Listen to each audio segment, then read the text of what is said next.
Anyway, now to Melbourne for Charles Tarbey. Welcome, Charles.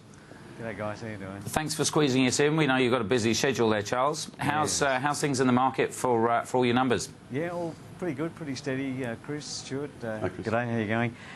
The clearance rates nationally were 65.1%, so still steady in that range that we've talked about for a while. So no boom, Chris, at all, still happening. But Sydney had the best result at 75.6%. And Melbourne was at 64.1. They're usually the two markets we look at as an indicator. But Adelaide, I tell you, it's still been very strong, 60.8% for Adelaide. So they've had a pretty good run all the way through the last few months. And I guess the big question that we're really after now is there more stock or less stock coming on the market, especially as we're getting so close to Christmas? Yeah, actually there's less stock. We're down 1.56% this week over last week. Now, I've been comparing the stats with New Zealand as well, and they're down. They're down both in the amount of stock they have and the amount of stock that's come on the market, quite significantly, in fact. There's talk that the new loan value ratios that were implemented there to I guess protect first home buyers have impacted a fair bit and softened the market just a little bit in some of the first home buyer areas. Now, will there still be a few deals going on kind of between Christmas and New Year and early January that may be not always kind of massive campaigns, but still deals going on? Oh, there are, certainly. I mean, I was talking to an agent yesterday. He said, I'm putting a property to auction. I said, oh, what's the date? He said, 21st of October or something. It's only about 10 days away. He said, no, we've got a lot of interest. Vendors want to do it. I think there'll still be properties selling, but obviously the impact's not going to be quite as strong.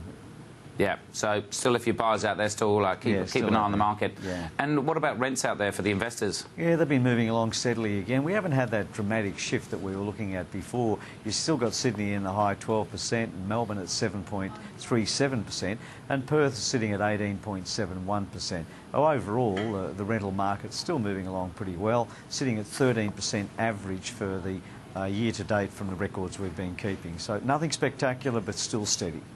Now, I've heard from some of the property managers in the areas near me that they've got a few more properties for rent. So what are you seeing in the vacancy rates? Well, no, Sydney's been the best performer at 1.83% vacancy rate, followed by Melbourne at 3.49%. But Perth has been the one that's been fairly high for a while, but it's edged back a little bit at 5.15%. Putting the three ratios together giving us 3.49% in terms of vacancy rate. So it's been high in the last few weeks compared to where it was, and I guess Perth is probably the one that we have to look at a bit closely. Sounds good. Now, what's happening down in Melbourne? What are you up to down there? I'm exhausted, and I'm sure you can see it. I came in from Perth. We had a function here with franchise owners, Christmas function, of course, a few of those, and I had to catch one of those very, very early flights at 5:30 in the morning out of Perth, so I sat around staying awake rather than going to sleep. So it's a pretty busy time all the way around.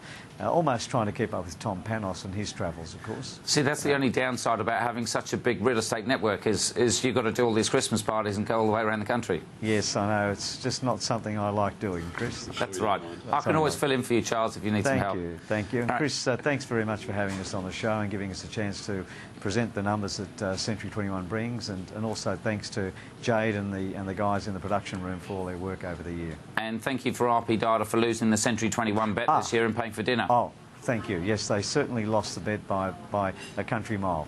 We're looking forward to that big lunch, big dinner. Great. Good to see you, Charles. Enjoy your night. Thanks, guys. Thank you.